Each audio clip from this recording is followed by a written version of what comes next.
కడప జిల్లా మండల కేంద్రమైన ఒంటిమిట్ట బస్టాండ్ సమీపంలో సీతారాముల కళ్యాణ మండపం ఎదురుగా నూతనంగా మయూర గ్రాండ్ రెస్టారెంట్ ఆదివారం ప్రారంభం చేశారు.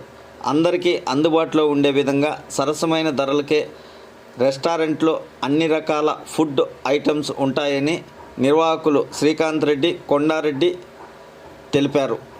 రెస్టారెంట్ ప్రారంభ కార్యక్రమంలో టీడీపీ అధికార ప్రతినిధి మేడా విజయశేఖర్ రెడ్డి, వైసీపీ నాయకుడు ఆకేపాటి వేణుగోపాల్ రెడ్డి, టీడీపీ సీనియర్ నాయకులు ఎస్వి రమణ, బొబ్బిల్ రాయుడు, మల్లేష్ రెడ్డి, మదన్ మోహన్ రెడ్డి, దిలీప్ కుమార్తో పాటు పలువురు నాయకులు పాల్గొన్నారు.